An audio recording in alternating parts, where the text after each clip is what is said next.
Auzubillahi minasyaitonirrajim. Bismillahirrahmanirrahim. Alhamdulillahirabbil alamin. Wabihi nasta'inu ala umuri dunya waddin. Asyhadu an la ilaha illallah wahdahu la syarikalah al-malikul haqqul mubin wa asyhadu anna Muhammadan abduhu wa rasuluh. Shadiqul wa'dil amin. Salatan wa salaman daimaini mutalazimaini ala asrafil mursalin. Sayyidina Muhammadin wa ala alihi wa sahbihi ajmain. Amma ba'du. Rabbi shrah li sadri wa yassir li amri wahlul 'uqdatam min lisani yafqahu qawli. Rabbana zidna ilman wa alhiqna bis solihin. Bapak dan Ibu, sahabat-sahabat Reki Pondok Indah, juga sahabat Quran dimanapun berada, selamat sore ayuhal mu'minun. Salamullahi alaikum warahmatullahi wabarakatuh. Sore ini kita akan melanjutkan pelajaran dari kisah perjalanan Musa. Sebelumnya sudah kita bahas perjalanan Musa kecil dihanyutkan ke sungai. Bermakna kecerdasan itu belajar mengalir, ya, mengalir mengikuti aliran sungai, aliran apapun. Nah, nanti dari banyak kisah perjalanannya dia akan belajar nanti, termasuk belajar dari kesalahan. Nah, poin yang kedua, setelah Musa dihanyutkan ke sungai, lalu Musa dipungut dan dibesarkan di keluarga Fir'aun. Jadi poin yang kedua, Musa kecil belajar kepada Fir'aun dan keluarganya.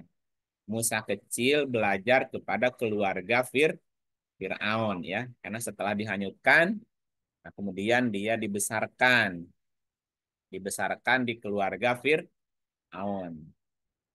Nah, maknanya adalah bahwa kecerdasan itu eh, mulai belajar atau belajar sesuatu itu dimulai dari panca indera, ya, mulai dari panca indera. Kecerdasan belajar dari apa yang dia dengar, apa yang dia lihat, apa yang dia alami, dia rasakan. Itu pelajarannya gitu, ya. Nah, itu ada di surah 10 ayat 90 sampai 92. Kita lihat ayatnya. Mana?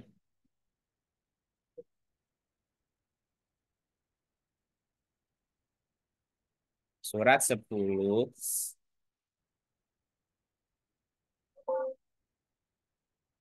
Ya, silahkan Ibu, siapa Bu Popi dulu. Mangga, mangga. Auzubillahi minasyaitonirrajim. Bismillahirrahmanirrahim. Dan kami memungkinkan Bani Israel melintasi laut.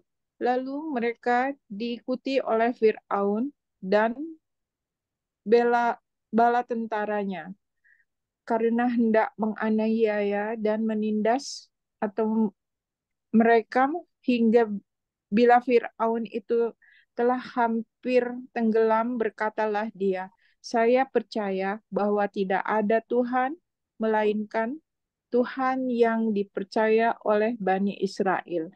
Dan saya termasuk orang-orang yang berserah diri kepada Allah. Coba kita lihat lagi surat 28-nya, ya. 28 mulai ayat 7.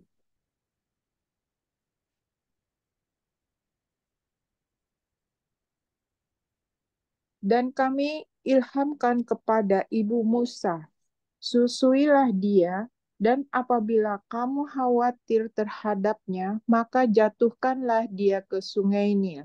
Dan janganlah kamu khawatir, dan janganlah pula bersedih hati, karena sesungguhnya kami akan mengembalikan kepadamu dan menjadikannya salah seorang dari para rasul.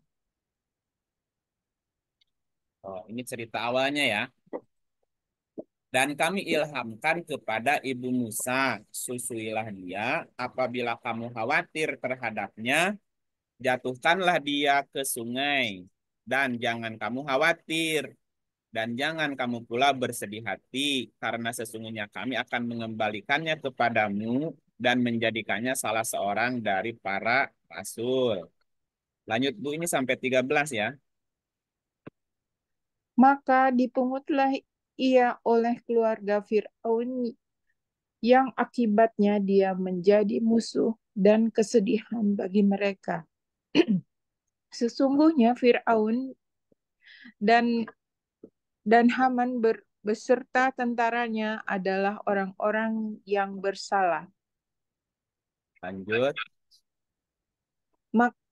Dan ia berkatalah istri Fir'aun adalah penyejuk mata hati bagiku dan bagimu. Janganlah kamu membunuhnya.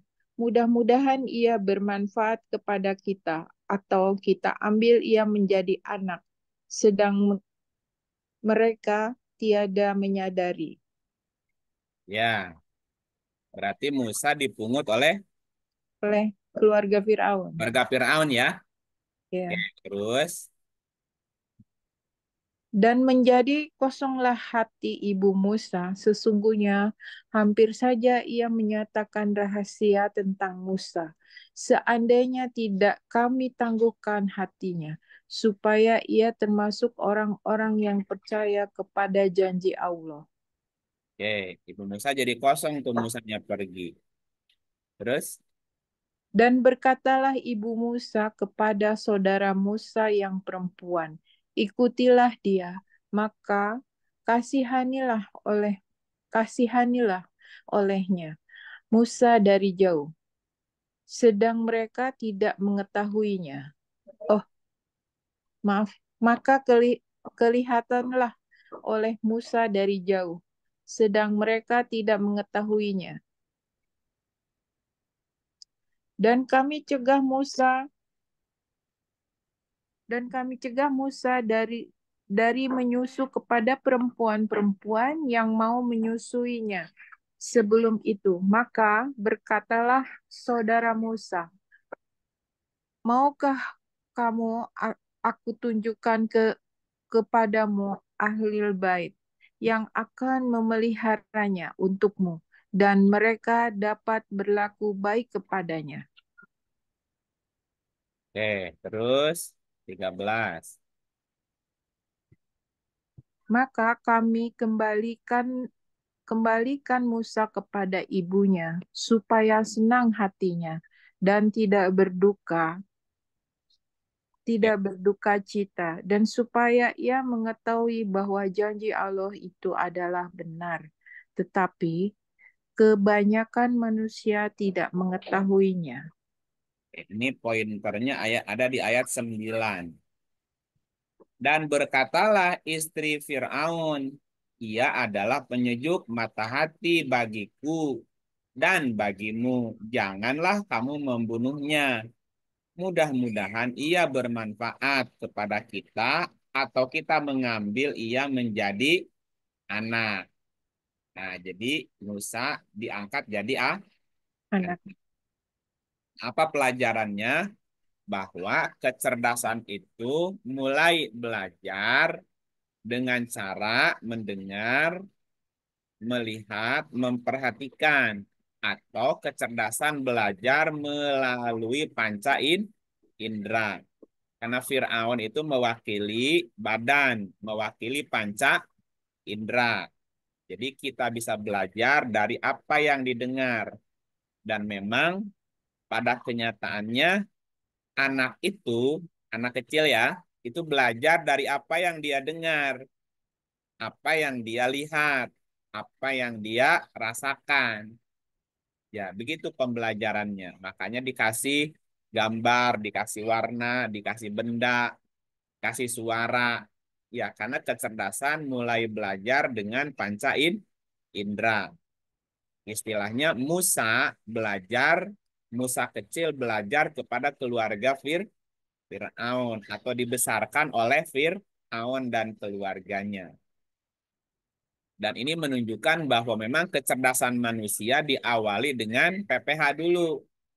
PPH itu apa? Pendengaran, penglihatan, dan hati. Ya, misalnya di 1678. 1678. Boleh ganti, Bu? Halo, Ya, ya, ya, saya deh. Oke. Monggo. Auzubillahiminasyaitonirrajim. Bismillahirrahmanirrahim. Dan Allah mengeluarkan kamu dari perut ibumu dalam keadaan tidak mengetahui sesuatu pun. Dan dia memberi kamu pendengaran, penglihatan, dan hati agar kamu bersyukur. Nah, jadi ketika manusia itu lahir, maka dia lahir dalam keadaan tidak mengetahui sesuatu pun, itu nggak? Iya. Nah, jadi manusia semuanya lahir ya sama, kosong, seperti kertas kosong. Heeh. Nah, kemudian dia memberimu pendengaran, penglihatan, dan hati agar kamu bersyukur. Pendengaran, penglihatan, mulut, tangan, kaki, ini adalah istilahnya Fir'aun, Bu. Cabang atau percabangan di dalam diri kita. Cabang. Percabangan atau indera. Ketika manusia lahir, itu kecerdasannya belum berkembang Mm-mm. dalam posisi tidak tahu. Maka diberilah pendengaran, penglihatan, dan hati. Makanya jangan mengikuti sesuatu tanpa pengetahuan. Kenapa? Pendengaran, penglihatan bakal ditanya. Surat 17:36. Dan ini yang tadi ya. Dan janganlah kamu mengikuti apa yang kamu tidak mempunyai pengetahuan tentangnya. Sesungguhnya pendengaran, penglihatan, dan hati semuanya itu akan diminta pertanggungan jawabannya. Begitu. Ya, kan Ya, tadi jadi manusia lahir tidak tahu apa-apa. hmm, Nah, ketika manusia tidak tahu apa-apa, maka dia tidak bisa berbuat apa-apa. Kalaupun berbuat, akan salah kan? ah, ah, Makanya jangan mengikuti apa yang kamu tidak mempunyai pengetahuan tentangnya. Sesungguhnya pendengaran, penglihatan hati akan diminta pertanggungjawaban. Makanya kecerdasan mulai belajar melalui pendengaran, hmm, penglihatan, dan hati. Ya, hmm, nah bahasa lainnya apa? Musa kecil belajar kepada Fir'aun namanya. Walaupun nanti apa yang kita dengar belum tentu benar. Ya, apa ya, yang kita lihat juga belum tentu benar. Apa yang kita rasakan, kita pikirkan juga belum tentu benar kan? ah, ah, Tapi ya awal belajar dari situ dulu. Ya, awal belajar itu ya musik kedengeran, musik kelihatan, musik kerasa gitu. Walaupun nanti hal itu menjadi subjektif. Ya, makanya masuk ke poin ketiga. Ketika Musa besar, itu membunuh sektenya Fir'aun. Musa besar berarti kecerdasannya sudah berkembang. Nah, ketika kecerdasan sudah berkembang, cenderung membunuh potensi pendengaran, penglihatan, dan perasaan tadi. Kadang-kadang nggak percaya kepada apa yang didengar, nggak percaya apa yang dilihat gitu. Nah, itu istilah lainnya apa? Musa membunuh sekte Fir'aun gitu. Musa membunuh sektenya Fir'aun. hmm. Nah, kita lihat di surat 28 ya, 28 mulai ayat 14 sampai 19 ya. 28. Terusin. Nah, boleh diganti, boleh. Saya ya. Oke, Kakak. monggo. Hmm. Bismillahirrahmanirrahim. Dan setelah Musa cukup umur dan sempurna akalnya, kami berikan kepadanya hikmah dan pengetahuan. Dan demikianlah kami memberi balasan kepada orang-orang yang berbuat baik. Nah, ini Musa sudah cukup umur. Cukup umur Lama balago, sudah balik, sudah dewasa, akalnya sudah sempurna. sempurna. Jangan Maka bilang kami 40 tahun lagi nih, Kang Ik. ini belum sampai 40 nih. Ya, cukup umur. Ya, bisa juga nanti 40 itu adalah cukup umur atau dewasa maksimal, Bu. Ya, maksimal. Jadi kalau orang udah 40 maka dia dianggap dewasa. Ya, nah tadi perjalanannya Musa kecil belajar kepada Firaun. Jadi kecerdasan belajar lewat pendengaran, penglihatan, dan hatinya. Nah, setelah Musa cukup umur dan sempurna akalnya, berarti kecerdasannya sudah berkembang nih. Maka kami berikan kepadanya hikmah dan kenabian. Nah, kita lanjut coba ayat 15-nya. Bismillahirrahmanirrahim. Dan Musa masuk ke kota Memphis ketika penduduknya sedang lengah, maka didapatinya di dalam kota itu dua orang laki-laki yang berkelahi, yang seorang dari golongannya Bani Israel dan seorang lagi dari musuhnya kaum Fir'aun. Maka orang yang dari golongannya meminta pertolongan kepadanya untuk mengalahkan orang dari musuhnya, lalu Musa meninjunya, dan matilah musuhnya itu. Musa berkata, ini adalah perbuatan syaitan. Sesungguhnya syaitan itu adalah musuh yang menyesatkan lagi nyata. Nah, ya, peristiwa berikutnya setelah Musa itu cerdas atau setelah kecerdasannya itu sempurna, berarti akalnya ini sudah dipakai nih. Mhm. Dan Musa masuk ke kota Wadakholal Madinah, dan Musa masuk ke Madinah. Madinah itu artinya kota ya. Ketika penduduknya sedang lengah, maka didapatinya di dalam kota itu dua orang laki-laki yang sedang berkelahi. Satu orang dari golongannya Musa. Siapa golongannya Musa? Bani Israel. Bani Israel itu konsepnya adalah orang yang sudah menggunakan potensi Otaknya. otaknya. Itu kan berarti golongannya Musa kan? Ya. Kalau Musa itu kecerdasan, Bani Israel adalah potensi otaknya. Makanya golongan Musa itu Bani Israel, orang yang sudah menggunakan potensi Potensi otaknya. otaknya. Dan seorang lagi dari musuhnya, yaitu Fir'aun. Nah, Fir'aun mewakili gravitasi badania. Jadi hedonis lah istilahnya. Hedonis itu kan hanya memperturutkan hawa keinginan Insting, fisiknya kan. Hmm. insting dasar aja. Insting dasar itu aja. Nah, jadi ada bertemu nih antara kecerdasan dengan insting badaniahnya nih. Ya. Nah, maka orang dari golongannya Musa, meminta pertolongan kepadanya untuk mengalahkan orang yang dari musuhnya. Hmm. Ini kan yang musuhan sebenarnya bukan Musanya kan, Hmm. tetapi kaumnya tadi, golongannya Kaum. Musa yang Bani Israel tadi. Hmm. Heeh. Nah, lalu Musa meninjunya. Nah, Musa merasa dia dari golongan Bani Israel. Ya, jadi Musa membela Bani Israel. Maka Musa meninjunya, lalu matilah musuhnya itu. Jadi ketika ada pertentangan di dalam diri kita Hmm. antara antara kecerdasan otak dengan gravitasi badania, maka si otak meminta pertolongan kepada kecerdasan agar membunuh panca inderanya tadi. Bahwa apa yang didengar, dilihatnya itu nggak benar tuh. Itu istilahnya itu apa ya? Perang. Hmm. Perang antara dua dua potensi kan? Mm-mm. Nah, karena Musa baru baru baru baru beranjak dewasa nih, belum berpengalaman juga, akhirnya potensi panca inderanya, bukan panca indera, kelompok dari panca inderanya, artinya kan potensi kemampuan mendengarnya, kemampuan melihatnya dibunuh tuh. Istilahnya jangan kamu percaya apa yang kamu dengar, dibunuh. Jangan kamu percaya apa yang kamu lihat, dibunuh gitu kan. Jangan Hmm. kamu percaya apa yang kamu rasain, dibunuh itu. Jadi potensi indranya yang dibunuh, Bu. Ya. Nah, terus setelah musuhnya mati, Musa berkata, ini adalah perbuatan setan.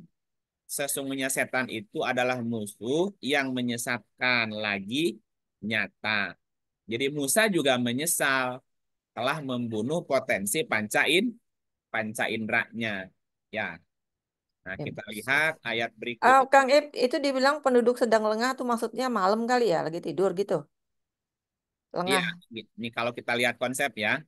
Heeh. Musa masuk ke Madinah, Wadakholal Madinah. Dan Musa masuk ke kota. Kotanya menggunakan Madinah. Madinah itu dari kata madana, artinya moderat, Bu. Hmm. Ibu ngerti maksudnya moderat itu gimana, Bu? Orang yang sudah berpikir modern, Hmm. tidak berpikir moderat, tidak berpihak gitu ya. Nah, ketika masuk ke wilayah atau ke kota moderat, tetap di situ nanti ada pertentangan, apa namanya tuh tarik menarik, Bu. Contoh gini, eh, dunia dulu pernah dihuni, pernah ditinggali oleh manusia purba ya. Hmm. Manusia purba kan nalurinya naluri kebinatangan kan. Hmm. Nah, kemudian muncul generasi berikutnya manusia modern. Nah, ini dari manusia purba menuju ke manusia modern itu ada transisi nggak, Bu? Ya. Nah, ini kan masih transisi nih. Hmm. Satu sisi dia masih kuat, apa namanya, naluri Neandertalnya, naluri kebinatangannya. Satu sisi dia sudah mulai cerdas juga nih. Hmm. Nah, ini ada di mana kita, eh, katakanlah kita ini ada, bukan ada, bisa saja kita juga melewati masa peralihan dari Oh. pemikiran lama yang Hmm. kolot menuju ke pemikiran yang maju modern. Ini kan ada transisi nih. Oke. Nah, itu namanya Musa masuk ke Madinah namanya, Bu. Oke. Jadi di dalam diri kita itu juga sebenarnya mengalami peristiwa ini. Dari yang dulunya tidak tahu, kemudian mendapatkan pengetahuan. Ya. Nah, ternyata seiring waktu pengetahuan pun kan makin bertambah kan? Ya. Sehingga pengetahuan lama harus ditinggalkan, menerima pengetahuan baru. Nah, ketika posisi di tengah nih, saya mesti milih yang mana nih? Mesti berpegang kepada pengetahuan yang lama, pemahaman yang lama, mindset yang lama, atau berubah nih menuju ke mindset yang baru. Ini ada transisi. Itu istilahnya Musa masuk ke Madinah. Hmm. Jadi dia sedang tidak berpihak nih di tengah nih posisinya, Bu. Hmm. Di tengah itu berarti yang lama belum tentu salah. Bisa jadi ada benernya kan? Ya. Pengetahuan baru juga belum tentu benar. Tapi nggak ada salahnya kalau kita coba nih. Ini kan berarti dia sedang memilih nih. Tidak berpihak dan tidak memihak. Namanya moderat, namanya Madinah, Bu. Nah, dalam masa transisi tadi, ternyata Musa membunuh kemampuan panca inderanya. Sementara Musa kecil kan belajar lewat itu kan, lewat panca indera tadi. Ternyata dalam perjalanannya banyak hal-hal yang kita dengar ternyata nggak benar. Belum tentu yang kita lihat itu punya benar. Nah, itu dibunuh istilahnya, dibunuh tuh. Hmm. Membunuh potensi panca inderanya. Musa mengandalkan kecerdasannya, mengandalkan analisisnya, tidak lagi mempertimbangkan inderanya lagi gitu, Bu. Ya. Istilahnya tuh gitu. Jadi Madinah itu transisi moderat di tengah tuh. Sudah meninggalkan pola lama, tapi belum masuk ke pola berikut. Masih memilih. Dan Musa membunuh pengalaman masa lalunya, membunuh sekte Fir'aun istilahnya itu, Bu. Ya gitu. Oke. Ya, lanjut 16-nya. Bismillahirrahmanirrahim. Musa mendoa, "Ya Tuhanku, sesungguhnya aku telah menganiaya diriku sendiri, karena itu ampunilah aku." Maka Allah mengampuninya. Sesungguhnya Allah, dialah yang maha pengampun lagi maha penyayang. Ya, eh, apa nih ceritanya? Penyesalannya. Musa berdoa. Musa berkata, "Ya Tuhanku, sesungguhnya aku telah menganiaya diriku sendiri. Karena itu ampunilah aku." Maka Allah mengampuninya. Sesungguhnya Allah Maha Pengampun, Maha Penyayang. Artinya, panca indera itu tetap harus dipertimbangkan juga atau jangan dibunuh lah. Tidak boleh membunuh potensi panca panca indera itu. Ya, karena kita lahir juga potensi itu tetap berguna kan? Gini, si panca indera itu tetap akan diminta pertanggungjawaban gitu. Tidak boleh dibunuh. Kemudian ini 17 satu lagi. 17. Bismillahirrahmanirrahim. Musa berkata, ya Tuhanku, demi nikmat yang telah Engkau anugerahkan kepadaku, aku sekali-kali dosa. Ya, Musa berkata, ya Tuhanku, demi nikmat yang telah Engkau anugerahkan kepadaku, aku sekali-kali tidak akan menjadi penolong. Aku sekali-kali tiada akan menjadi penolong orang-orang yang berdosa. Nah, berdosanya menggunakan kata-kata mujrim. Mujrim, ya, dulu kalau masih ingat di bulan Ramadan tuh kita pernah bahas macam-macam jenis dosa. Ada sekitar berapa tuh? 13 apa berapa? Sebutan atau istilah dosa. Di antaranya adalah mujrim. Mujrim itu adalah dosa disebabkan salah cara berpikir. Salah cara berpikir. Nah, peristiwa Musa membunuh sekte Fir'aun atau perjalanan kecerdasan membunuh potensi panca indera adalah dosa karena salah cara berpikir. Musa ketika mulai dewasa berpikir bahwa panca indera itu dianggap salah. Padahal enggak gitu, belum tentu salah semuanya gitu.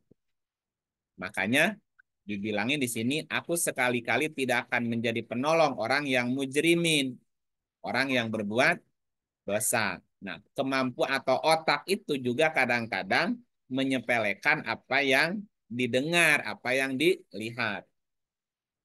Jadi ada semacam dalam dalam diri itu ada pertentangan antara potensi otak dengan potensi panca indera.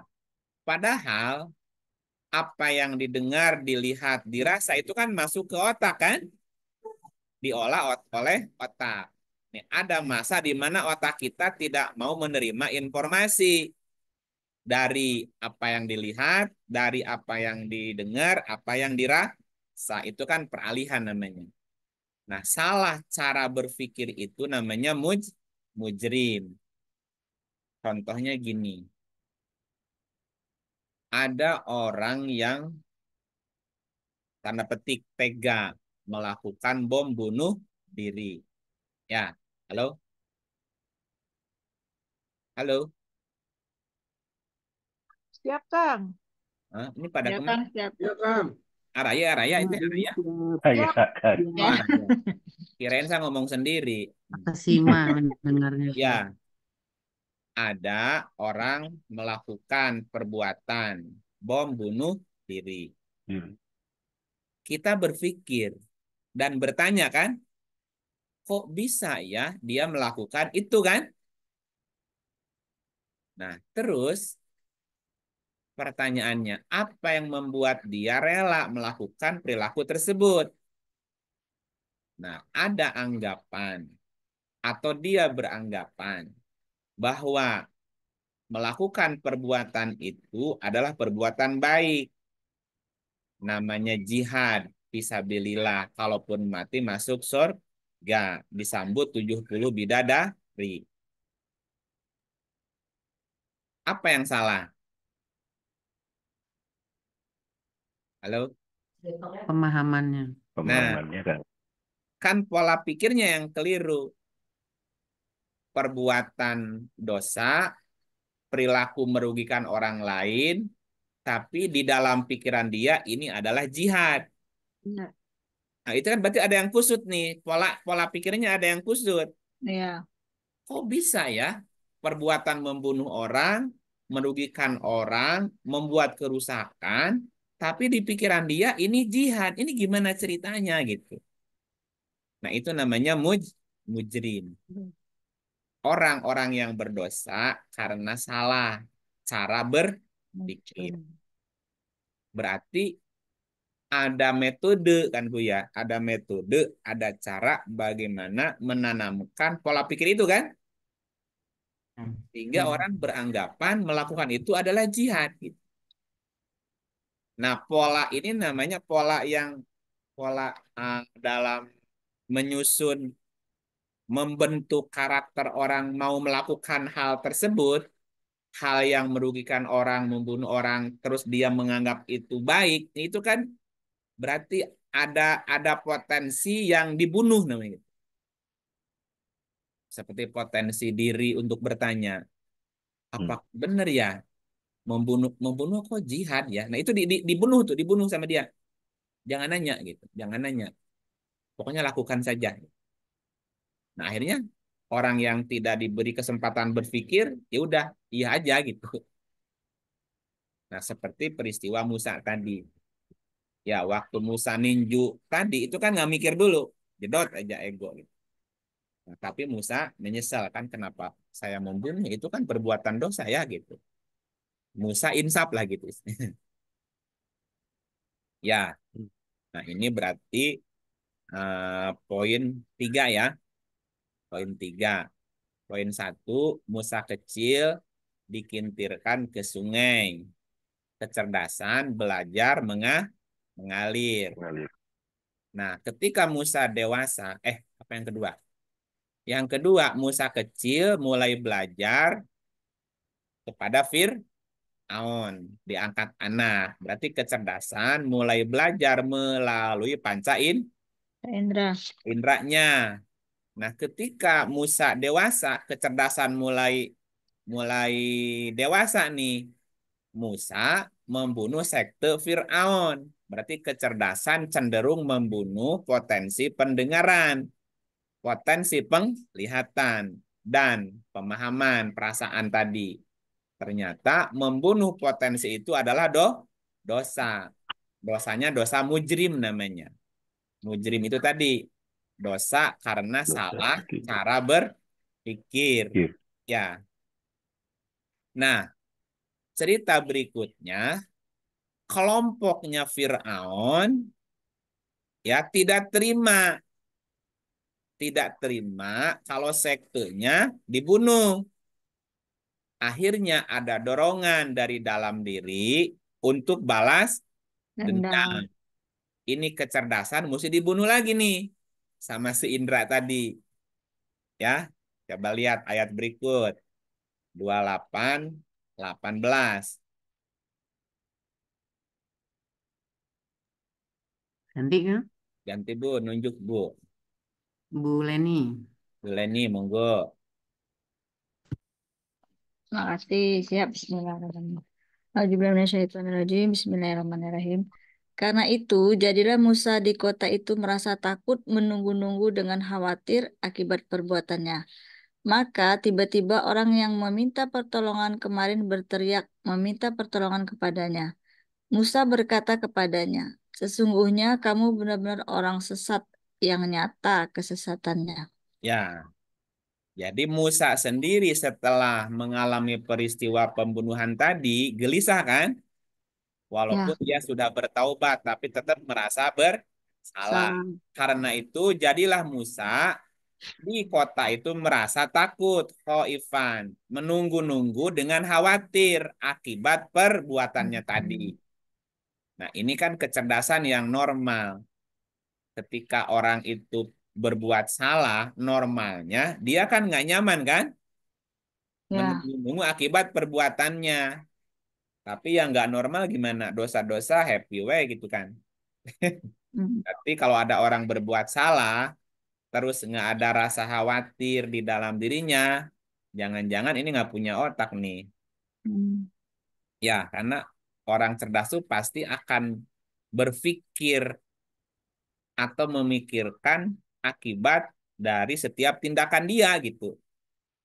Seperti Musa tadi. Maka ketika Musa dalam keadaan khawatir tadi, tiba-tiba orang yang meminta pertolongan kemarin, yang si Bani Israel tadi, teriak lagi, minta pertolongan kepadanya. Musa berkata kepadanya. Nah, sekarang Musa sudah mulai cerdas nih.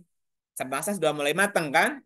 Dia tidak mau melakukan kesalahan yang sama. Ya, sesungguhnya kamu benar-benar orang sesat yang nyata kesesatannya. Itulah orang cerdas, Bu. Orang cerdas bukan nggak boleh salah. Orang cerdas tuh pasti pernah mengalami kesalahan. Tetapi dia tidak akan mengulangi kesalahan yang sama. Ya, seperti ini. Lanjut, 19-nya, Bu. Eh, Masih, maka tatkala Musa hendak masih saya ya. masih nyambung. Oke. Maka tatkala Musa hendak memegang dengan keras orang-orang yang menjadi musuh keduanya, musuhnya berkata, "Hai Musa, apakah kamu bermaksud hendak membunuhku sebagaimana kamu kemarin telah membunuh seorang manusia? Kamu tidak bermaksud melainkan hendak menjadi orang yang berbuat sewenang-wenang di negeri ini. Dan tiadalah kamu hendak menjadi salah seorang dari orang-orang yang mengadakan perdamaian." Nah, ternyata si kelompok Panca Indera pun sekarang membela diri. Maka tatkala Musa hendak memegang dengan keras orang yang menjadi musuh keduanya tadi, musuhnya berkata, si kelompoknya Fir'aun, "Hai Musa, apakah kamu bermaksud hendak membunuhku sebagaimana kamu kemarin telah membunuh saudaraku nafsan, kotala nafsan, kama kotal tanafsan bil ams." Kamu tidak bermaksud melainkan hendak menjadi orang yang berbuat sewenang-wenang di negeri ini, dan tiadalah kamu hendak menjadi salah seorang dari orang-orang yang mengadakan perdamaian. Nah, di sini Musa mulai berpikir bahwa memang kecerdasan itu harus jadi juru damai. Ya, kecerdasan harus jadi juru damai antara potensi otak dengan kecenderungan panca indera. Harusnya jadi juru damai. Jangan berpihak. Gini, panca indera juga tidak selalu salah. Bisa juga dia benar. Begitupun apa yang ada di pikiran kita, di otak kita juga belum tentu benar semua. Bisa jadi ada salahnya. Makanya harus ada balancing. Karena otak menerima sinyal kan dari apa yang dia dengar. Nah, apa yang didengar masuk ke otak, diolah. Apa yang dilihat, diolah oleh otak. Nah, tidak semua yang didengar langsung diterima, mesti diolah. Jangan ditolak, jangan langsung diterima. Itu maksudnya. Maksudnya bahwa Musa harus jadi juru damai. Ketika kita nerima berita, jangan ditolak mentah-mentah, jangan juga ditelan mentah-mentah. Tapi mesti diolah. Boleh jadi ini berita ada benernya. Juga boleh jadi ada salahnya. Jadi namanya berpikir cerdas. Ya Bu ya, halo? Ya, Kang, siap. Masih nyimak ya. Nyimak, Kang. Nah, ketika kita benci orang lain, ketika kita membenci seseorang, Bu, terus dia menyampaikan berita, mau diterima nggak? Jangan dicerna dulu. Nah, kadang-kadang gini, Bu, karena sudah kadung jatuh cinta, sudah jadi fanatisme, Bu. Nah, orang yang sudah fanatik kepada seseorang, itu si otaknya main lagi nggak, Bu? Enggak, emosi. Ya, pokoknya mah kalau udah cinta, apapun yang dia sampaikan dianggap bener nggak? Iya, Nah, sama sebaliknya ketika kita benci seseorang, walaupun dia ngomong bener, mau diterima nggak? iya. Belum Nah, tentu ya. nah, iya, itu namanya Musa lagi proses belajar, Bu. Informasi yang benar bisa aja dibunuh kan? Iya, Hanya gara-gara ego. Ya, ya. karena ada kebencian di dalam diri kita kepada seseorang, ketika orang itu bicara benar, kita mau terima nggak? Nah, itu. Nah, lebih lebih cenderung nolak kan? Iya, ngolah. Nah, sebel gua gitu. Nah, karena egonya tadi benci kepada seseorang, maka cenderung akan menolak informasi apapun walaupun benar. Tapi sebaliknya kalau kita sudah fanatik, sudah kadung jatuh cinta, Bu, sudah kultus, ya walaupun dia ngomong salah, terima juga nggak? Terima Terima. katanya. Nah, Nah, itu berarti musanya belum Belum jalan. belum dewasa, Oh, belum dewasa. belum jadi juru damai, Bu. oh gitu ya. Nah, gitu kan? Jangan menolak, terima dulu, dicerna gitu. Janganlah kebencianmu kepada suatu kaum membuatmu berlaku tidak adil Adil gitu. Maka berlaku adillah. Adil itu berarti menempatkan sesuatu pada tempatnya. pada tempat. Ya, ada orang yang tidak suka makan telur, Bu. Iya, Kenapa? Karena dia bayangkan bujur ayamnya. Betul nggak, Bu? iya betul. Oh, kenapa? Aku nggak mau makan telur najis, tahu nggak? Itu keluar dari bujur ayam. Beda, Bu. Keluar dari pantat ayam, tidak semuanya tai ayam. Ya, kalau keluarnya telur kan dibungkus. Ya, telurnya najis nggak? Enggak. Enggak. Makanya jangan lihat dari mana keluarnya. Lihat apa yang keluarnya. Dalam ungkapan hadisnya gini, unzur makola wala tanzur man kola. Lihat apa yang disampaikan. Jangan. Jangan lihat orang yang menyampaikannya. Nah, disitulah kita harus mulai belajar cerdas. Namanya adil, Bu. Ya, sekalipun dari bujurnya presiden, Bu, kalau kotoran mau dimakan. Ya enggak lah. Enggak, walaupun keluar dari pantat ayam, kalau telur boleh nggak diambil dimakan, Bu? Ya boleh. Nah, itu maknanya gitu tuh. Adil tuh gitu, Bu. Adil tuh. Ya, lihat apa yang disampaikannya, bukan siapa yang menyampaikan. Ya. Nah, cuman biasanya orang kan melihat siapa yang ngomongnya kan? Iya, Kalau yang udah langsung ngomongnya, kalau yang kesel. ngomongnya dia nggak suka, walaupun benar ditolak juga Iya, betul. karena sudah fanatik, walaupun salah ditelan juga gitu. Nah, jangan sampai begitu. Itu berarti musanya belum jadi juru Juru damai. kecerdasan. Belum kecerdasannya belum, Belum dilaksanakan. iya, kecerdasannya belum dewasa maksudnya gitu. Belum dewasa. Ya, istilahnya kalau benci sekedarnya, ya kalau cinta sekedarnya. Boleh Memang jadi, boleh benci, Pak? boleh sekedarnya. Sekedarnya aja gitu. Misalnya gini, Bu. Bapak Ibu suka suka sesuatu yang kotor-kotor nggak? Enggak suka. Nggak suka, tapi sekedarnya nggak sukanya, Bu. Nih contohnya gini. Iya, boleh kita benci sesuatu sekedarnya. Kita nggak suka yang kotor-kotor.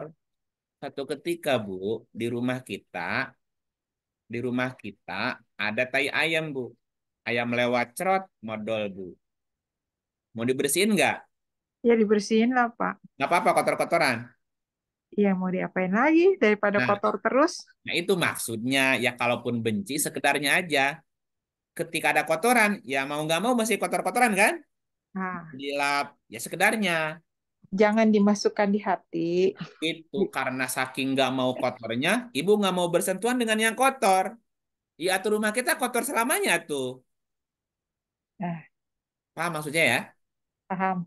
Nah, boleh benci sekedarnya seperti kita tidak suka yang kotor. Tapi bukan berarti kita nggak apa namanya nggak usah main kotor-kotoran enggak. Sesekali kita juga mesti main kotor-kotoran dalam rangka bersih. Bersih-bersih. Ketika kita bersih-bersih rumah, Bu, tubuh kita jadi kotor nggak? Wah, Udah, pasti. ber- Oh, udah berdebu, udah belepotan, udah keringatan, kan kotor tuh. bensin. Tapi rumah kita bersih. Ih, Ya, Nah, jadi kita ini mau kotor-kotoran karena mau bersih. Jadi jangan saking anti kotornya kita nggak mau bersentuhan dengan kotoran atau sampai kapanpun nggak pernah bersih tuh. Itu maksudnya boleh membenci sesuatu sekedarnya. Kenapa boleh jadi kita benci sesuatu padahal ada baiknya di situ. Tidak semua yang kotor itu buruk. Ya, ketika orang beresin selokan, bersihin halaman, itu kan kita kotor-kotoran, Bu. Ya, gitu maksudnya. Boleh jadi kita mencintai sesuatu padahal tidak baik bagimu.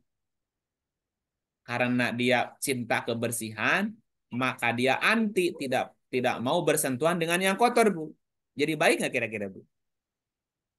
Ya nggak baik loh, Pak. Nggak baik juga. Misalnya nih contoh-contoh ya. Misalnya kita habis buang air, Bu. Habis BAB. Saking nggak mau bersentuhan dengan kotor, nggak cebok, kumaha. Ya Kenapa nggak cebok? kotor. Kenapa nggak cebok? Aku nggak mau menyentuh yang kotor. Kumaha, Bu? Ya, akan kotor Eh, terus. ya makanya harus seimbang. Tidak semua yang kotor buruk, tidak semua yang bersih baik, Bu. Kapan kita kotor, kapan kita bersih kan itu. Itu maksudnya. Oke, halo. Siap, Kang. Poin keberapa nih? 4. Ya, yang Ya, keempat ya. baru Jadi, ketiga mau keempat. Hah? Keempat. Oh Jadi, iya, keempat. jadi karena kecerdasan. Jadi gini, kecerdasan itu pun bisa melakukan kesalahan itu lebih. Oh. Ya, jadi kecerdasan pun dalam perjalanannya bisa melakukan kesalahan. Tadi namanya mujrim, Bu. Mujrim itu kesalahan karena dosa karena salah berpikir tadi. Iya. Ya nggak apa-apa orang lagi proses belajar kok gitu. Tapi Jadi kalau tiba-tiba contohnya misalnya nih, Pak, yang ngebom itu kan dia salah-salah dalam pola berpikir. hmm, Tapi kan dia udah keburu meninggal, kumaha itu. ya kan nggak apa-apa nanti ada episode berikutnya. Oh, episode. Iya, mungkin sekarang dia lagi belajar tuh. Ternyata perbuatan itu tidak benar, ya. Gitu. Yang kelima, setelah setelah sekte Firaun dibunuh, maka sekte Firaun tadi nggak terima dan sekte Firaun juga berkeinginan membunuh Musa. Ya, coba lanjut ayat berikut ya. Ayat 20-nya, Bu. Siapa tadi?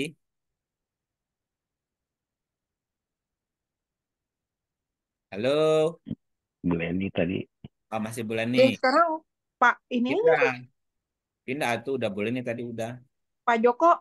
Nah, sekarang Pak Joko. Ya, kan. A'udzubillahi minasyaitonirrajim. Bismillahirrahmanirrahim. Dan datanglah seorang laki-laki dari ujung kota bergegas-gegas seraya berkata, Hai Musa, sesungguhnya pembesar negeri sedang berunding tentang kamu untuk membunuhmu. Sebab itu keluarlah dari kota ini. Sesungguhnya aku termasuk orang-orang yang memberi nasihat kepadamu. Nah, jadi gini. Ini kan juga dialog di dalam diri kita, Pak. Setelah kecerdasan membunuh potensi panca indera, ada rasa takut, rasa khawatir tadi ya. Iya. Di dalam kenapa ya aku tidak mau dengar, kenapa aku tidak mau melihat, tidak mau memperhatikan ya. Sempat nyesal juga tuh. Nah, terus datanglah seorang laki-laki wajah rojulun min aksol Madinah. Datanglah seseorang rojulun. Rojulun itu termasuk juga keluarganya Musa. Rojulun itu rijelun, rijalun artinya expert. Expert itu keahlian. Orang yang ahli. Nah, keahlian itu juga adalah keluarganya Musa. Datanglah seorang rojul min aksol Madinah. Akso itu artinya jauh, Bu. Ujung kota. Kota tadi kan Madinah artinya moderat ya. Iya.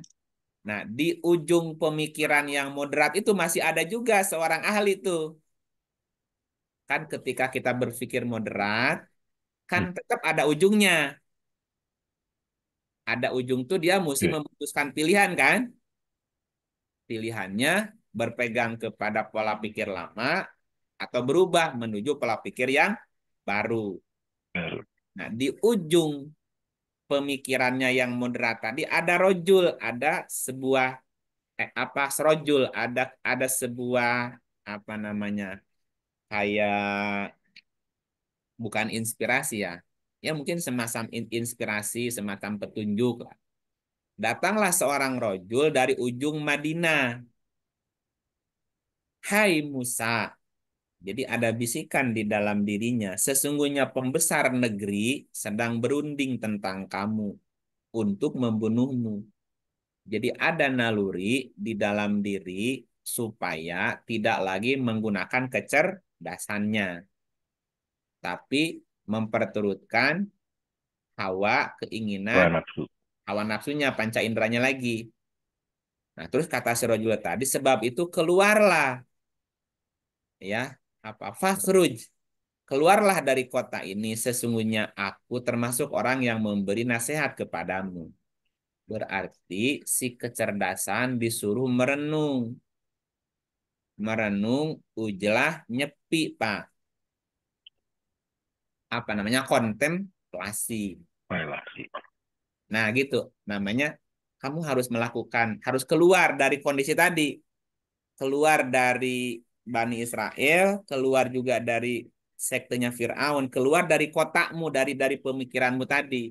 Dari posisi moderat tadi. Coba kamu keluar dulu, ya, kontemplasi lah gitu ya. Merenung, jangan lagi berpihak gitu. Nah, ini berarti ada semacam masih ada pertempuran. Kelompoknya Firaun nggak terima dibunuh oleh Musa. Nah, Musa dapat bisikan agar dia melakukan hijrah keluar dari kota, kontemplasi gitu istilahnya, Pak. Ya, kan gini. Nah, di ayat ini siapa rojul ini? Datanglah seorang laki-laki. Si orang laki-laki ini tidak mau Musa terbunuh kan?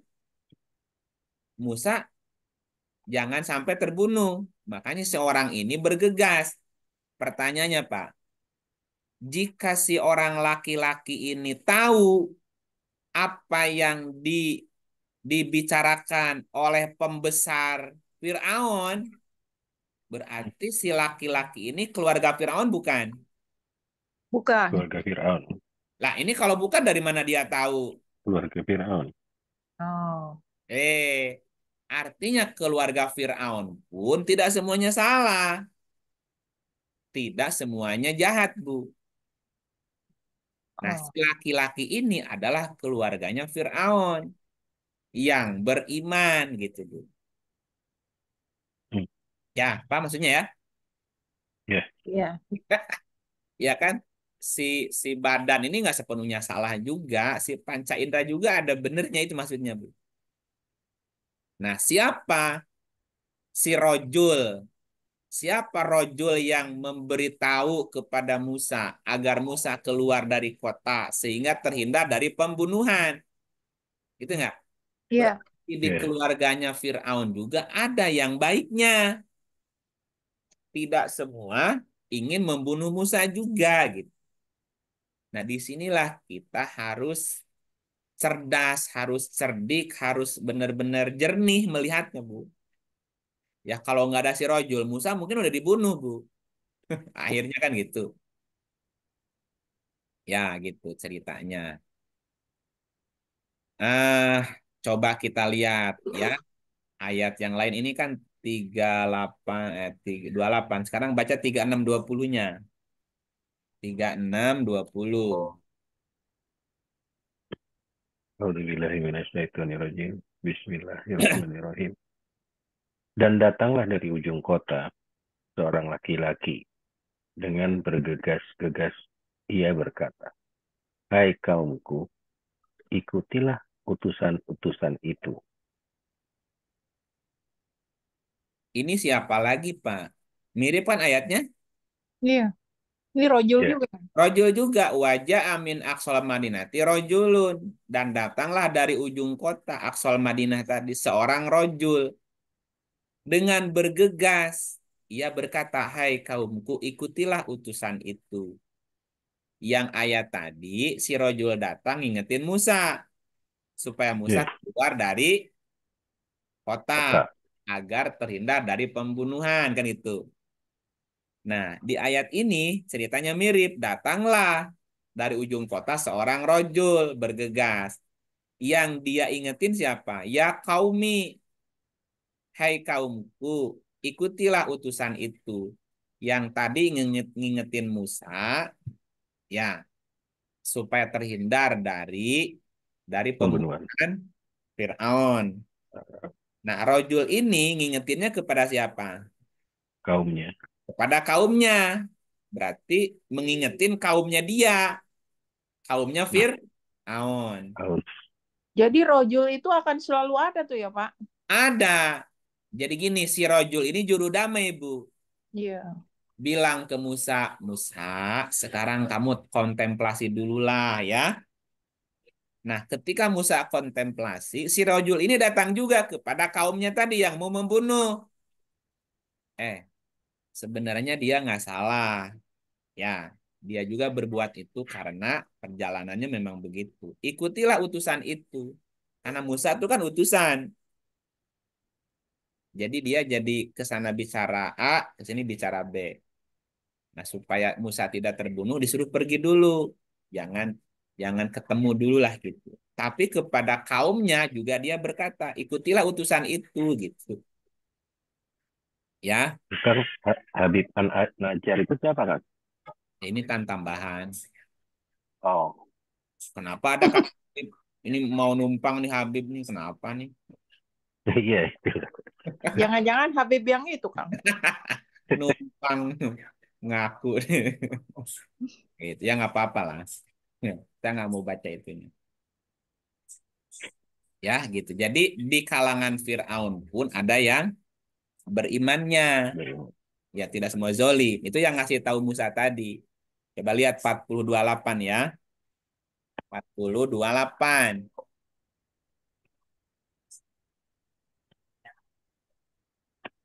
A'udzubillahi minasyaitonirrajim. Bismillahirrahmanirrahim. Dan seorang laki-laki yang beriman di antara pengikut-pengikut Fir'aun yang menyembunyikan imannya berkata, apakah kamu akan membunuh seorang laki-laki karena dia menyatakan, Tuhanku ialah Allah, padahal dia telah datang kepadamu dengan membawa keterangan-keterangan dari Tuhanmu. Dan jika ia seorang pendusta, maka dialah yang menanggung dustanya itu. Dan jika ia seorang yang benar, niscaya sebagian yang diancamkannya kepadamu akan menimpamu. Sesungguhnya Allah tidak menunjuki orang-orang yang melampaui batas lagi pendusta. Ya.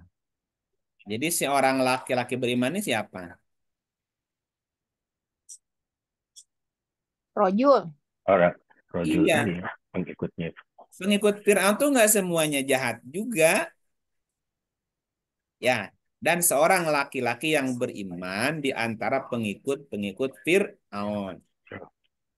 Jadi pengikut Fir'aun pun ada yang mukmin. Ya, tapi dia menyembunyikan imannya. Kenapa harus menyembunyikan imannya?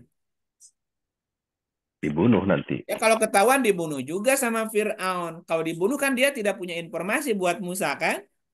Ya. Nah gitu. Ini kan sebetulnya diri kita. Ini peperangan dalam diri kita, Pak. Di dalam diri kita ini banyak bisikan. Kadang bisikan Fir'aun, kadang bisikan Musa, kadang bisikan si terus perang. Aduh. Nah di tengah-tengah kebingungan tadi udah keluar dulu dari kota. Kontemplasi. Kosong pikiran, kosong. Udah jangan pikiran disimpan dulu. Udah. Namanya orang disebut meditasi. Tahanus, apa nama uzlah, terserah namanya apa. Memang dalam Semedi menghadapi itu ya, Pak? ya Semedi. Ya, semen itu kan keluar dari rutinitas, keluar Iya. dari cengkeraman pikiran untuk hening, rehat sejenak, Bu, gitu. Iya. Tapi udah jernih, jalani lagi gitu. Kusut, kontemplasi lagi gitu. Kenapa? Kalau kita ngambil keputusan sikap ketika pikiran gak jernih, kan bisa salah tadi kayak Musa Ninju jadi mawat itu sih itunya. Ya kan masih emosi. Nah, jadi di sini ada beberapa kata kunci tadi. Ada istilah Aksol Madinah kan? Datang Iya. seorang rojul dari Aksol Madinah. Nah, ternyata si rojul ini adalah mukmin. Ya mukmin, Hmm. padahal dia keluarga Firaun kan? Ya. Bahwa laki-laki yang mukmin tadi ini muncul dan memberitakan kepada Musa ketika Musa berada di ujung kota, pinggir kota, bukan pusat, pinggir kota. Dan si rojul ini memberikan informasi bahwa pembesar-pembesar negeri berunding membunuh Musa. Nah, ada kata-kata kaum ya, mengingatkan kepada kaumnya ikutilah utusan itu kan tadi gitu ya. Di surat 36-20 tadi. Jadi si laki-laki si Rijal yang mukmin itu menganjurkan kaumnya agar mengikuti Musa dan Harun sebagai utusan. Utusan. Jadi dalam diri kita juga kadang-kadang perang. Ada bisikan, udah ikuti aja pikiranmu. Oh jangan, ikuti perasaanmu aja. Gitu kan. Nah, Musa mesti ngambil jalan tengah. Gitu ya. Kalau Ya, di Kak. film kartun itu ada yang bisik kiri bisik kanan itu ini maksudnya Kang. Iya, itu kan orang. Rojul. Ah.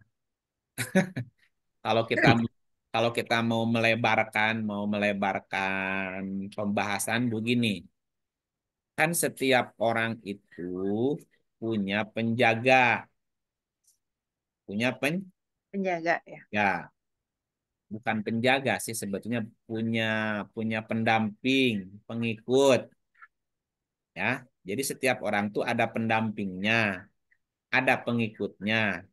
Nah, yang mendampingi kita atau yang mengikuti kita itu masing-masing punya punya tugas, punya fungsi. Ya, ini contoh ya, contoh. Contohnya surat 50. Tapi ini sayap ya, melebar ya. Iya. Nggak apa-apa ya. Enggak lanjut. Saya kan? Boleh. Ya, lanjut. A'udzubillahiminasyaitonirrajim. Bismillahirrahmanirrahim.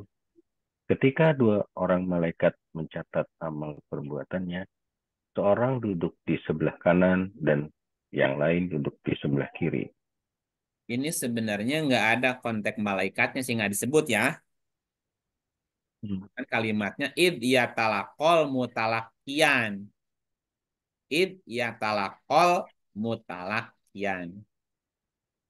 Diterjemahkannya ketika dua orang malaikat, walaupun nggak ada konteks malaikat. Malaikat. Ingatlah ketika talako itu orang-orang, talako tuh talaki itu yang nempel, yang ngikutin terus. Ketika dua orang malaikat nggak apa-apa lah, mencatat amal perbuatannya. Seorang duduk di sebelah kanan, seorang duduk di sebelah kiri. Kiri. Berarti kita punya berapa pengikut nih Pak di samping di ayat ini? Dua. Dua, ada yang ngikut di kanan, ada yang ngikut di kiri. Kiri. Ya, simal, yamin, wasimal, Pak. Udah dua nih ya? Dua. Di sini udah ada kalimat mencatat. Mencatat nih ya. Jadi si dua dua makhluk ini merekam semua database kita. Bukan database, track record kita, Pak. Jadi kita ini punya dua pendamping kanan dan kiri. Kiri. Nah, tugasnya apa si si si makhluk ini? Men- Catat. mencatat. Nyatat. Pokoknya mah nyatet aja, Pak. Dia nggak mau peduli, mau baik, mau buruk, nggak kasih instruksi. Pokoknya nyatet aja. Lanjut. Tiada suatu ucapan tuh yang diucapkannya, melainkan ada di dekatnya malaikat pengawas yang selalu hadir, Rokibun atid. aktif. Rokibun atidun. Rokibun itu artinya pengawas, atidun selalu hadir. Jadi si dua dua makhluk yang di kanan di kiri ini Pak nggak pernah pergi kemanapun kita pergi, dimanapun, kapanpun dia selalu ada dan dia mencatat semua Semua. semua ya, semua. Lanjut. Ini udah nama belum malaikatnya Pak? Udah, rakib. Udah. Tadi Yamin Simal. Ini Semua. Rokibun Atidun. Yang Aktif. satu kan ada yang nyatet, ada yang ngawasin. Nah, Yang nyatet 2 orang nih kanan kiri. Yang ngawasin 1, yang hadir 1, udah 4 nih. ah, Udah 4. Terus Yamin sama siapa tadi, Pak? Yamin sama Simal Istimal. Itu yang bagian nyatet. nyatet kanan kiri. Kalau itu terakibun itu kan Rokibun Atid pengawas dan yang selalu hadir. Pengawas. Ngawasin kita kemana-mana tuh. ya. Terus, Dan datanglah sakratul maut dengan sebenar-benarnya. Itulah yang kamu selalu lari daripadanya. nah, apalagi nih, sakrotul maut. Maut, Orang nyebutnya malaikat pencabut malaikat pencabut nyawa. nyawa. Kapan dia datang? Ketika akan Nah, wafat. kalau sudah datang ajal. Ajal. Nah, malaikat maut itu satu apa tiap orang punya satu? Repot kalau cuman satu. Banyak kali, Pak, pasukan ya. Iya, satu orang, satu malaikat Punya satu, maut. ya. Nah, bukan satu malaikat nyabut banyak sekian banyak orang, ribet atuh. Tapi kalau kita belum meninggal, dia bengong dulu. Iya, diem aja sampai sampai ada bel, sampai ada trompet baru dia datang. Ah, Istilahnya gitu, sampai ada panggilan, nih, ada datang itu. Sampai ada notifikasi ya, Kang. Sampai ada notifikasi. Berarti jadwal dia, tugas dia sekarang udah berjalan nih. Dimanapun, kapanpun dia akan datang. Kalau sudah datang notifikasi, Bu.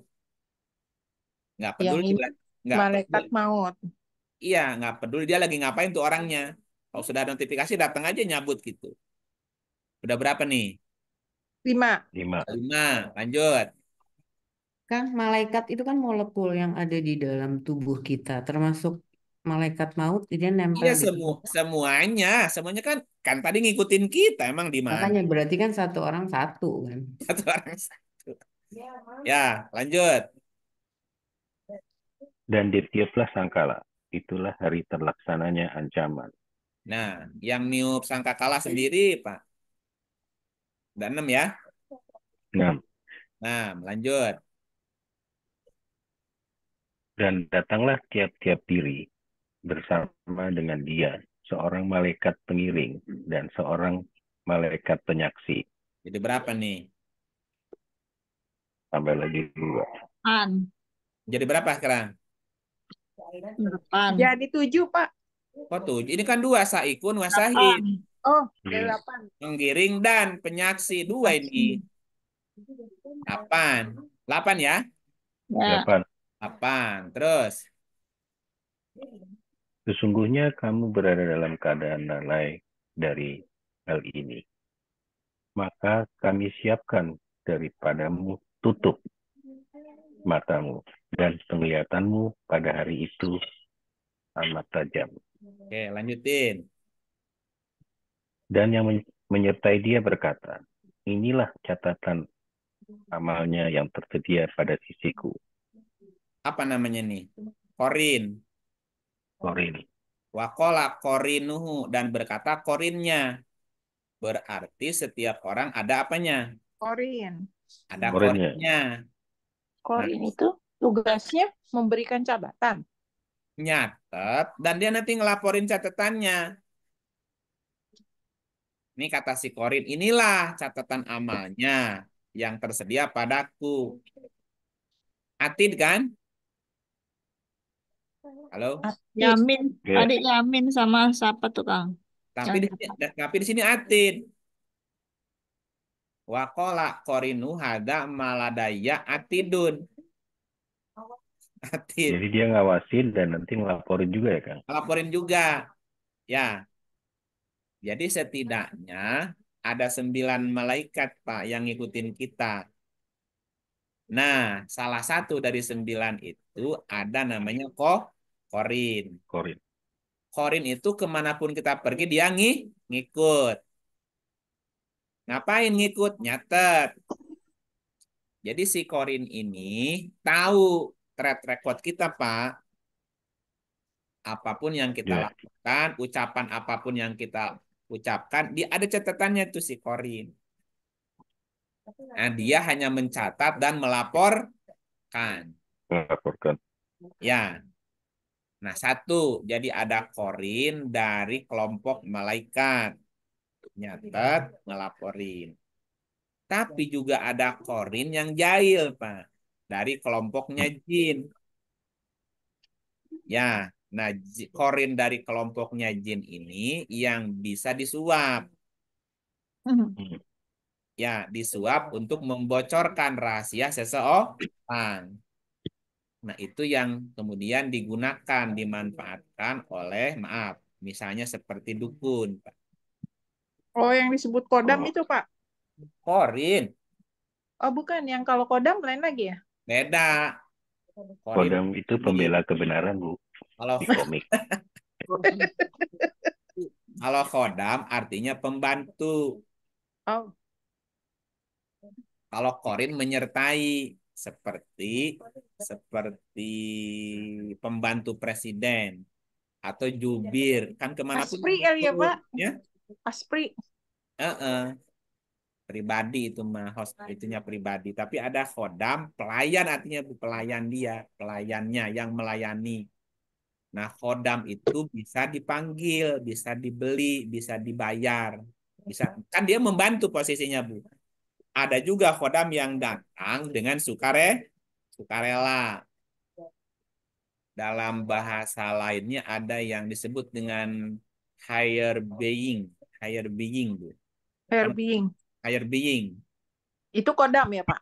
Oh, hair. Pendamping, pendamping atau khodam istilahnya, Bu. Atau orang Oh, nyebutnya guru spiritualnya. ya. Nah, si khodam itu, si higher being itu bisa jadi dari leluhur kita. Halo? Ya. Ya, Iya, cuman kan kita nggak bisa lihat dia. itu dia bisik-bisikkan. Ya, Ngasih isyarat. iya tiap orang juga ada khodamnya. Cuman ada orang yang ngerti, ada yang enggak, ada yang peka, ada yang enggak, Pak. Ada khodam tuh yang ngebimbing, ngelayanin dia gitu. Kadang-kadang gini, satu Ada yang jahil nggak, Pak?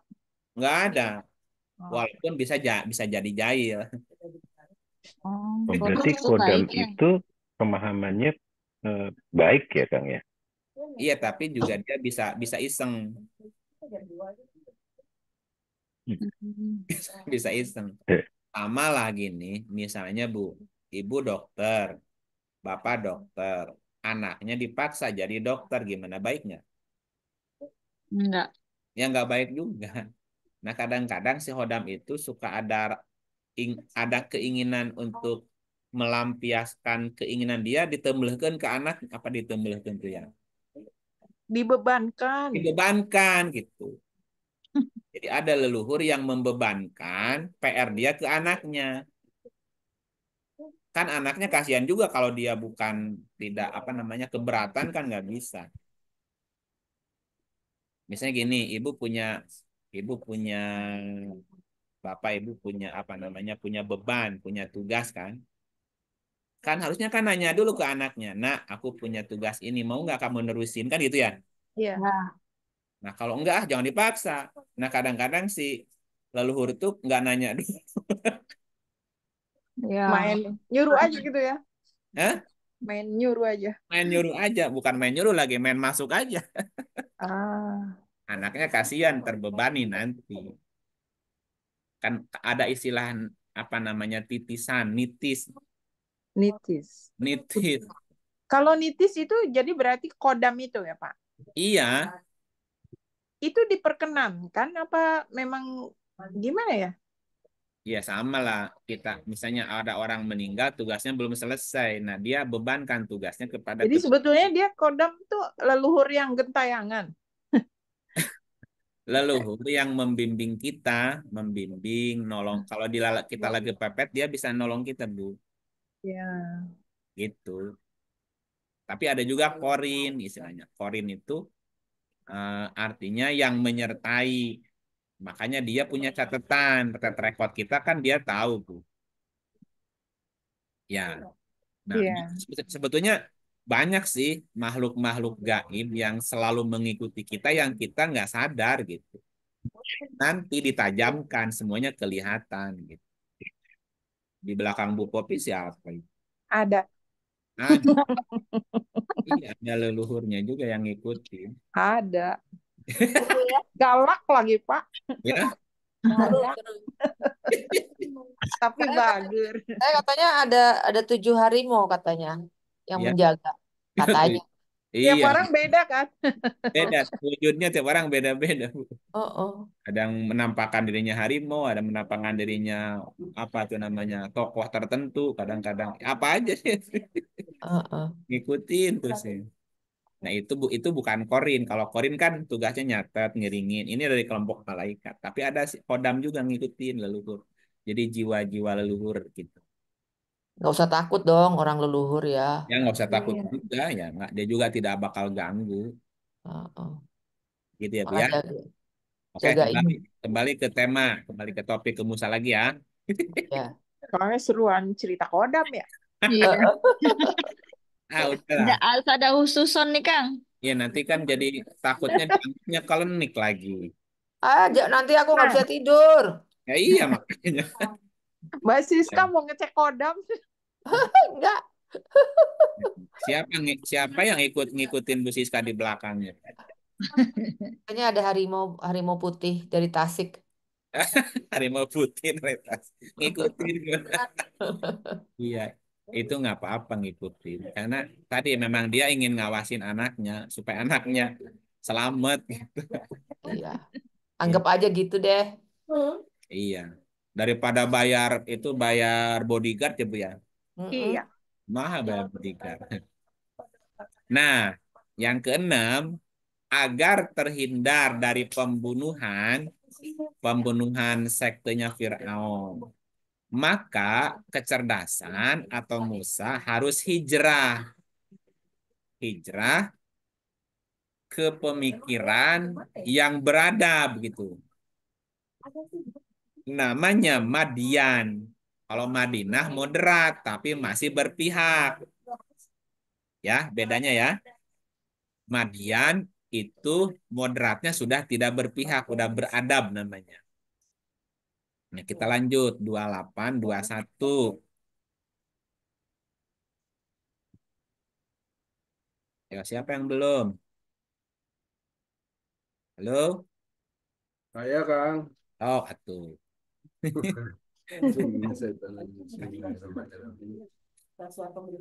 Maka keluarlah Musa dari kota itu dengan rasa takut, menunggu-nunggu dengan khawatir. Dia berdoa, "Ya Tuhanku, selamatkanlah aku dari orang-orang yang zalim itu." Oke, dua-duanya. Dan tatkala ia menghadap ke jurusan negeri Madian, ia berdoa lagi, "Mudah-mudahan Tuhanku memimpinku ke jalan yang benar." Nah, ini kan masih berproses. Nggak, Musa juga nggak ujug-ujug dewasa kan. Tetap dalam prosesnya ada pernah salah gitu. Yang namanya belajar, Pak. Ya wajar salah-salah dulu. Nah, maka belajarlah dari kesalahan. Jadi salah itu bukan sesuatu yang aib, enggak. Kesalahan itu bagian dari perjalanan proses kecerdasan tadi. Walamma tawajaha tilqa Madian. Madian ya. Ya. Kalau tadi Madinah. Ja'a rojulun min aqsal Madinah. Kalau Madinah itu moderat tapi masih berpihak. Ya, Jadi moderatnya masih berpihak tuh. Tapi kalau Madian sudah maju, sudah apa namanya istilahnya itu, sudah beradab lah, lebih beradab gitu dari Madinah secara konsep ya. ya, Dan tatkala ia menghadap ke jurusan Madian, ini dari Madinah ke Madian kan? ya. Nah, kola Musa berdoa lagi, berkata lagi, Asa Robbi, mudah-mudahan Tuhanku ayah diani sawa asabil. Mudah-mudahan Tuhanku memimpinku ke jalan yang benar. Sawa isabil. Sawa itu artinya proporsional.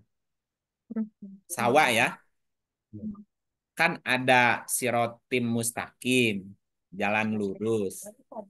Ya, ada sawa asabil. Sabil jalan, sawa itu proporsional, Pak. Ya, moderatnya ya proporsional. Jadi dalam memutuskan itu pas gitu, proporsional gitu, Pak. Sawa namanya. Sawa Tepat. itu seimbang, sama, proporsional, nggak ada yang dirugiin gitu. Ya. Yang namanya sawais sabil. Jadi Musa pun memohon kepada Allah, kepada Tuhan, agar ditunjukkan atau dipimpin ke sawais sabil. Jalan yang pas, proporsional. Ya, jadi untuk menghindari pembunuhan panca indera, maka Musa kecerdasan harus bersikap proporsional. Proporsional. Gitu. Jangan disproporsional. Nanti salah langkah lagi. Nah, kita lanjut.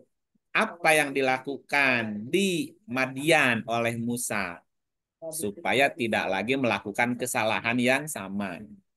Surat 2 ayatnya 85. 2:85.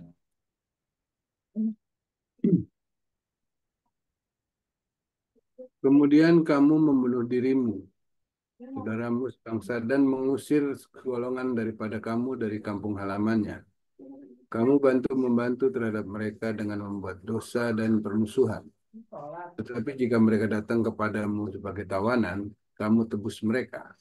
Padahal mengusir mereka itu juga terlarang bagimu. Apakah kamu beriman kepada sebagian Alkitab dan ingkar terhadap sebagian yang lain? Tiadalah balasan bagi orang yang berbuat demikian daripadamu, melainkan kenistaan dalam kehidupan dunia. Dan pada hari kiamat, mereka dikembalikan kepada siksa yang sangat berat. Allah tidak lengah dari apa yang kamu perbuat. Kemudian kamu membunuh dirimu dan mengusir segolongan daripadamu dari kampung halamannya. Kamu membantu terhadap mereka dengan membuat dosa dan permusuhan. Tetapi jika mereka datang kepadamu sebagai tawanan, kamu tebus mereka, padahal mengusir mereka juga terlarang bagimu.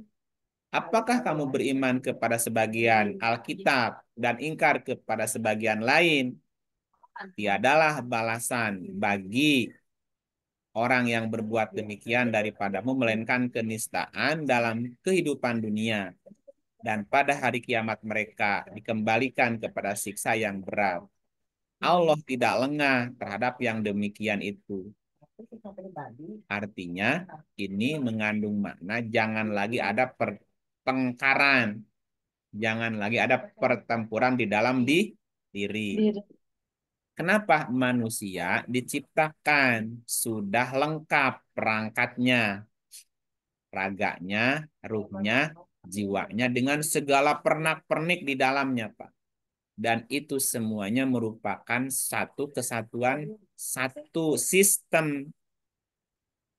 Jangan saling iri, jangan saling membunuh gitu, Pak. Samalah ibarat mobil, kendaraan, Pak. Ya, yang namanya kendaraan mobil itu kan satu kesatuan. Satu Ya. dengan yang lain saling menguatkan, saling membutuhkan. Jangan saling iri, jangan saling dengki, jangan saling mematikan gitu, Pak. Itu kan satu kesatuan yang satu. Nah, cuman kadang-kadang dalam perjalanannya suka ada pertempuran juga di dalam diri kita kan? Pikiran, bicara apa, perasaan ngomong apa, hati juga ngomong apa. Kusut tuh. Betul. Jadi tubuh kita ini seperti pasukan, Pak. Betul. Pasukan yang banyak, masing-masing punya keinginan, masing-masing punya pendapat gitu. Betul. Kadang-kadang stres tuh mikir gitu. Jadi aku mesti ngikut yang mana nih, suara hati apa logika apa bisa sama gitu. Nah, sekarang gimana caranya semuanya dirangkum, jangan dibunuh potensi itu. Kan semuanya juga potensi. Emosi potensi, pikiran potensi, perasaan juga potensi, semuanya potensi itu. Ya, dan seterusnya. Tinggal mengelolanya saja. Jangan saling bunuh. Jangan saling usir lagi. Saling mengusir gitu. Ya, semuanya mesti dimanfaatkan lah. Nah, setelah mengangkat janji jangan saling lagi mengusir, jangan saling membunuh ya, gitu. Nah, dalam perjalanannya balik ke 28. Tadi 28 ayat berapa tadi? Oh, ini udah ya. Keluar lampu. Dua. Terus 14 sampai 19. sampai Sawi Sabil kan? Iya. Ya, sampai Sawi Sabil. Lanjutin lagi yang tadi. Habis kemadian lagi ceritanya, kemadian lagi. Dan tatkala ia sampai di sumber air negeri Madian, ia menjumpai di sana sekumpulan orang yang sedang meminumkan ternaknya. Dan ia menjumpai di belakang orang banyak itu dua orang wanita yang sedang menghambat ternaknya. Musa berkata, "Apakah maksudmu dengan berbuat begitu?" Kedua wanita itu menjawab, "Kami tidak dapat meminumkan ternak kami sebelum penggembala-penggembala itu memulangkan ternaknya. Sedang bapak kami adalah orang tua yang telah lanjut umurnya." Nah, ketika Musa, ini kan sudah posisi sudah di Madian ya. Ya. Walamma waroda ma'a Madian. Dan tatkala ia sampai di sumber air di negeri Madian. Jadi di Madian itu ada sumber air. Air itu juga kalimat metafora dari pengetahuan.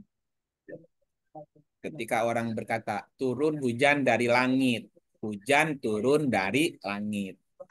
Langit itu pikiran. Hujan itu adalah pengetahuan yang turun dari pikiran. Pikiran yang menurunkan ide, gagasan, ilmu, pengetahuan tadi. Makanya air turun dari langit turun air. Langit adalah pikiran. Turun hujan berarti turun ilmu, pengetahuan, turun ide, gagasan. Di Madian itu ada sumber air. Di dalam pikiran yang moderat, berpikir maju, itu ada sumber air. Ada sumber kehidupan. Nah, ketika Musa sampai di sumber air yang ada di Madian, ya Musa mulai menemukan sumber pengetahuannya nih di dalam pikirannya yang mulai udah dewasa moderat. Ia menjumpai di sana sekumpulan orang yang sedang meminumkan ternaknya. Sekumpulan orang berarti kaum kan? Iya, Kak. Kaum. Nah, ia menjumpai di belakang orang-orang banyak itu dua orang maro'a, imro'atain, dua wanita diartikannya, yang sedang menambat, bukan menghambat, menambat ternaknya. Orang antri, ada dua orang wanita di belakang nungguin aja, Pak. Ya, Musa berkata, apa maksudmu dengan berbuat itu? Tanya Musa kepada dua wanita tadi. Dua wanita tadi menjawab, kami tidak dapat meminumkan ternak kami sebelum penggembala itu memulangkan ternaknya. Kenapa? Sedang bapak kami adalah orang yang tua yang telah lanjut umurnya. Akhirnya, ya anaknya yang perempuan tadi yang harus meminumkan ternaknya. Sementara Yang meminumkan ternaknya di situ adalah kaum laki-laki. Dia nggak berani nyeledak Robot. masuk nyampur. Dia nungguin sampai mereka pulang tuh. Ya gini maksudnya. Jadi di negeri Madian itu juga ada kaum. Dan kaum itu semuanya menggantungkan hidupnya ke sumber air tadi. Ya. Nah, di tengah-tengah kaum yang meminumkan ternaknya di sumber air tadi, ada dua maro'a, dua wanita juga yang ikut antri. Iya. Akhirnya gini, ya wis, tak bantu dah, ya. Akhirnya si dua wanita tadi dibantu oleh Musa meminumkan ternaknya, ya. Coba lanjut 24-nya. Maka Musa memberi minum ternak itu untuk menolong keduanya. Kemudian dia kembali ke tempat yang teduh lalu berdoa. Ya Tuhanku, sesungguhnya aku sangat memerlukan sesuatu kebaikan yang Engkau turunkan kepadaku. Ya, di tengah-tengah perjalanan menuju ke Madian untuk menghindari pembunuhan dari Fir'aun, Musa merenung di satu tempat kontemplasi lagi, Pak.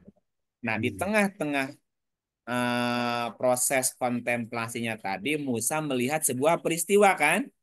Iya. Di dalam gambar yang tadi ada sekelompok orang, terus meminumkan airnya di sumber air di kota Madian, dan ada dua wanita juga yang ikut antri tapi nggak berani maju kecuali udah bubar semuanya. Itu kan Musa melihat sebuah peristiwa, melihat sebuah gambar di dalam pikirannya, eh, apa istilahnya, untuk melakukan sesuatu gitu. Atau ada, kan tadi Musa bilang di ayat sebelumnya, bimbing aku, pimpin aku ke sawah asabil, Ya. jalan yang proporsional gitu. Nah, ini udah, nah dalam berarti ada petunjuk tuh di dalam dirinya melihat gambar ini, gambar itu.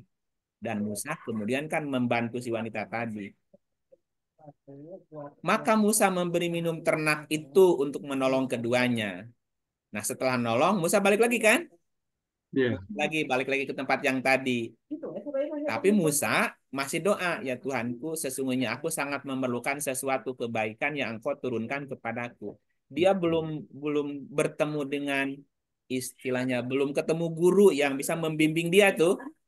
Ya. Ini Musa masih melakukan proses pencarian nih, Hmm. pencarian jati dirinya sendiri kan. Ah, coba lanjut 25. Kemudian datanglah kepada Musa salah seorang dari kedua wanita itu berjalan ke malu-maluan. Ia berkata, sesungguhnya Bapakku memanggil kamu agar ia memberi balasan terhadap kebaikanmu, memberi minum ternak kamu. Maka tatkala Musa mendatangi bapaknya, Shu'aib, dan menceritakan kepadanya cerita mengenai dirinya, Shu'aib berkata, janganlah kamu takut, kamu telah selamat dari orang-orang yang zalim itu. Nah, cerita berikutnya, Musa kan sendirian. Ya, ya, ya. Ya. Ntar udah pada pergi nih. Ini, ya. Ya. Ing lamun minta tolong sama Tuhan. Si perempuan tadi datang lagi. Datanglah kepada Musa salah seorang dari kedua wanita tadi, berjalannya malu-maluin, kemalu-maluan. Malu-malu. Malu-malu. Malu. Ia berkata, sesungguhnya Bapakku memanggilmu agar ia memberi balasan terhadap kebaikanmu, memberi minum ternak kami. Oh, di sinilah mulai jalannya nih. Maka tatkala Musa mendatangi bapaknya tadi, oh ternyata bapaknya itu namanya Su'aib. Jadi dua perempuan tadi anaknya Suhaib. Su'aib, ya, dan menceritakan kepadanya cerita mengenai dirinya. Jadi Musa cerita dari perjalanan tadi, dikintirkan, dibesarkan di Fir'aun, membunuh, terus perjalanan itu cerita tuh. Cerita biografinya dia. Terus saya berkata, jangan kamu takut, kamu telah selamat dari orang-orang yang zolim itu. Musa sebagai kecerdasan bertemu dengan dua wanita anaknya Su'aib. Siapa anaknya Su'aib ini? Apa itu Su'aib? Ya. Dan apa yang terjadi selanjutnya? Tunggu tanggal mainnya. To be continued, ya kan? Iya, untuk episode berikut Ya. karena sudah masuk maghrib. Kita tutup. Auzubillahi minasyaitonir Oke. rajim. Terima kasih. Masih. Terima kasih.